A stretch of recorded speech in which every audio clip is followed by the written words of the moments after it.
ध्यान से संबंधित कई प्रश्न हैं जिसे ज़रूर सुने। हमें ध्यान क्यों करना चाहिए?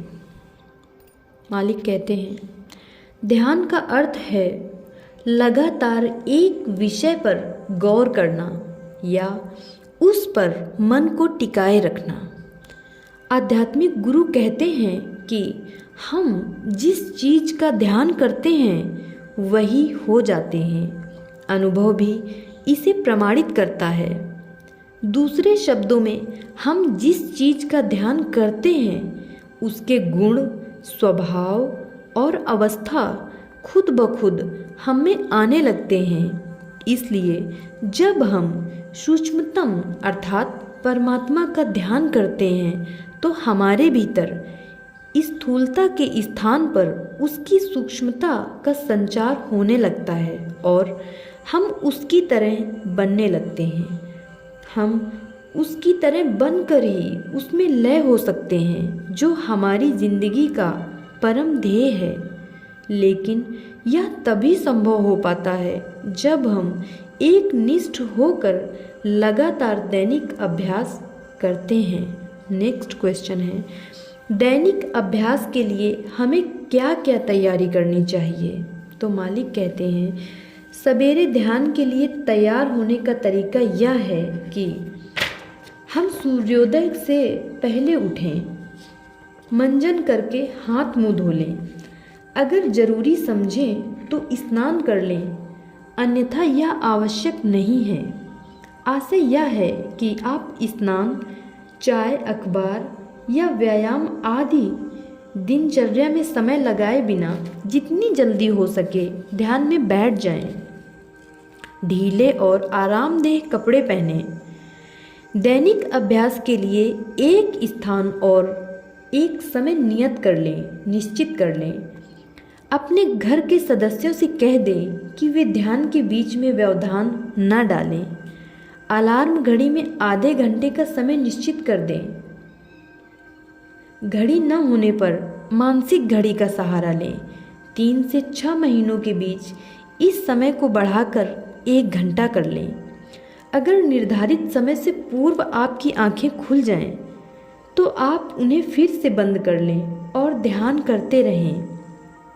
आराम से तनाव मुक्त होकर बैठें, लेकिन अपनी पीठ और अपना सिर सीधा रखें। अगर ध्यान शुरू करने के बाद शरीर का बोध लुप्त हो जाने से सिर झुक जाता है तो इसकी चिंता न करें। लेटकर ध्यान न करें, क्योंकि अधिक आराम की वजह से नींद आ सकती है।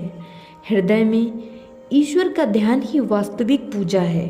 प्रेम और भक्ति से भरे हृदय से आध्यात्मिक उन्नति के लिए मानसिक प्रार्थना से ध्यान शुरू करें।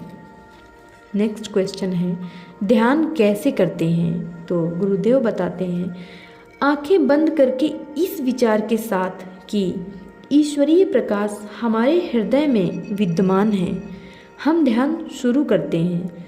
इसके बाद हम अपनी वृत्ति को अंतर्मुखी बनाकर तनाव मुक्त होकर बैठ जाते हैं। यह बहुत ही सरल है। नेक्स्ट क्वेश्चन, क्या ईश्वरीय प्रकाश के विचार को बार बार दोहराना चाहिए? मालिक कहते हैं, नहीं। आरंभ में इसे एक बार कहना ही पर्याप्त है। इस विचार से हमारा अवचेतन मन ध्यान की पूरी अवधि में हृदय में स्थित ईश्वर से जुड़ा रहता है। चेतन मन में विचार और चित्र उठ सकते हैं, लेकिन हमें उन पर ध्यान न देने की सलाह दी जाती है, क्योंकि संस्कारों से मुक्ति पाने का यह सरलतम तरीका है। कृपा करके समझ लें कि इस पद्धति में ध्यान शुरू करने के बाद मन का कोई काम नहीं रह जाता, ना तो उसे एकाग्र किया जाता है और ना ही किसी विचार को मंत्र की तरह दोहराने को कहा जाता है। ऐसा लगता है कि पहले की पद्धतियों में से ऐसे तरीकों का इस्तेमाल विचारों को रोकने या दबाने के लिए किया जाता रहा है। इसका परिणाम यह होता है कि संस्कारों को बाहर निकलने का कोई रास्ता नहीं मिलता और वे भीतर ही तबाही मचाते रहते हैं। नेक्स्ट क्वेश्चन है, क्या ध्यान में यह संभव है कि मन का कोई कार्य ही ना रहे? हाँ, गुरुदेव का कहना है कि विचार में बहुत शक्ति होती है, इसलिए आरंभ में केवल इतना ही विचार कि ईश्वरीय प्रकाश आपके हृदय में है आपको ईश्वर से जोड़ने के लिए काफ़ी है। इसकी तुलना बटन दबाने से की जा सकती है, जिसे दबाने से बिजली प्रवाहित होने लगती है और बल्ब जल जाता है। बार बार उसे दबाने की ज़रूरत नहीं पड़ती। इसी प्रकार ईश्वरीय प्रकाश के विचार को भी बार बार दोहराने की ज़रूरत नहीं पड़ती। नेक्स्ट क्वेश्चन, क्या ध्यान में ईश्वरीय प्रकाश को देखने की कोशिश करनी चाहिए? नहीं। मालिक का कहना है कि ईश्वर इतना सूक्ष्म है कि इंद्रियों से उसका अनुभव नहीं किया जा सकता। प्रकाश में कुछ भारीपन होता है, इसलिए ईश्वर को सूर्य, चंद्रमा या बिजली के प्रकाश की तरह देखने का प्रयत्न नहीं करना चाहिए, क्योंकि मानव मन शून्य का ध्यान नहीं कर सकता।